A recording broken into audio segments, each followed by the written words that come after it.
धन कृपाल पुस्तक रूहानियत का सार चैप्टर 31 बेफिक्र रहो। हर इंसान किसी न किसी फ़िक्र में लगा रहता है। किसी को एक किस्म की फ़िक्र, किसी को दूसरे किस्म की फ़िक्र, और ऐसा लगता है कि किसी न किसी फ़िक्र में ही हमारी ज़िंदगी गुजर रही है। इंसान यही सोचता है कि औरों की ज़िंदगी तो ठीक चल रही है, लेकिन पता नहीं क्यों उसकी अपनी ज़िंदगी में ही तकलीफ़ें ज़्यादा हैं। बहुत सी बार हम बाहरी दुनिया की तकलीफ़ों में ही फंसे रहते हैं, चाहे वह शारीरिक तकलीफ़ हो या भावनात्मक तकलीफ़ हो या कोई आर्थिक तकलीफ़ हो।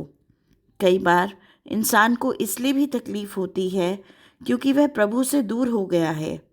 वह सोचता है कि प्रभु ने मुझे यहाँ कहाँ भेज दिया।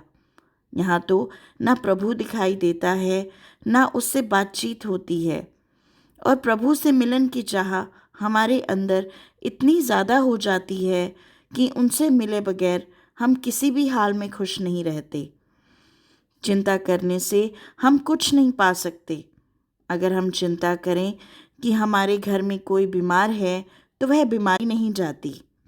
अगर हम चिंता करें कि हमारे पास खाने पीने के लिए पैसे कम हैं तो उससे ज़्यादा पैसे नहीं आते। अगर हमारे परिवार में संबंध ठीक नहीं है, गलतफहमी है, तो उसके बारे में चिंता करने से वह ठीक नहीं होती। चिंता मन का एक खेल है। उसके ज़रिए मन हमें असलियत से दूर रखता है। मन के पास बहुत से उपाय हैं। इन उपायों के ज़रिए वह इंसान को सही इंसान नहीं बनने देता। मन की यही कोशिश होती है कि हम दुनिया की चीज़ों में लगे रहें।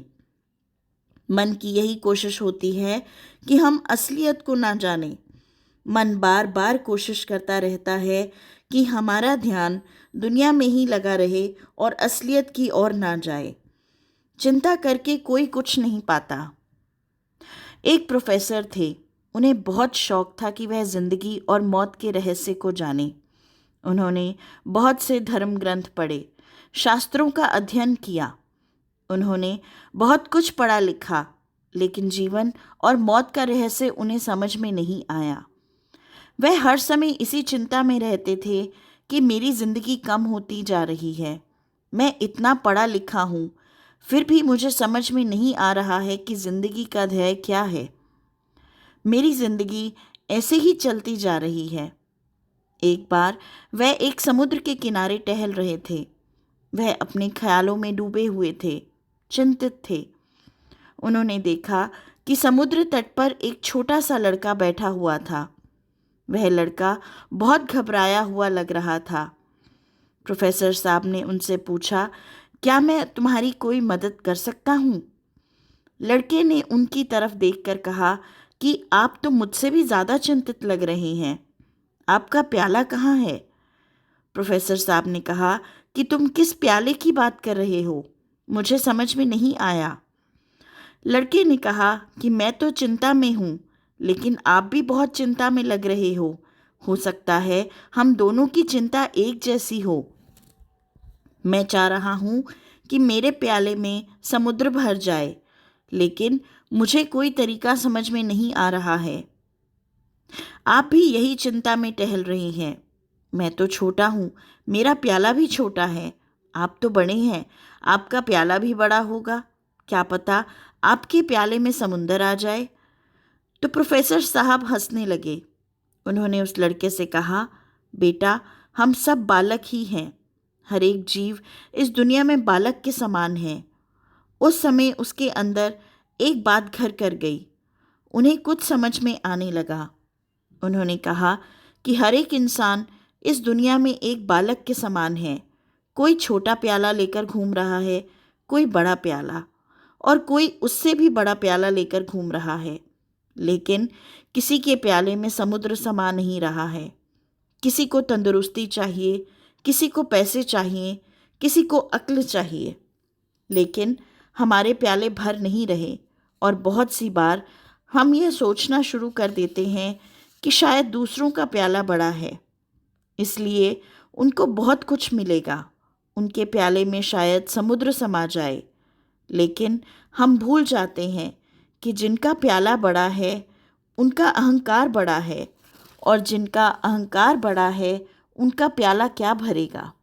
वह तो समुद्र के नज़दीक भी नहीं जा पाते, क्योंकि जिनका प्याला जितना बड़ा है उसने उसको उतना ही कसकर पकड़ा हुआ है।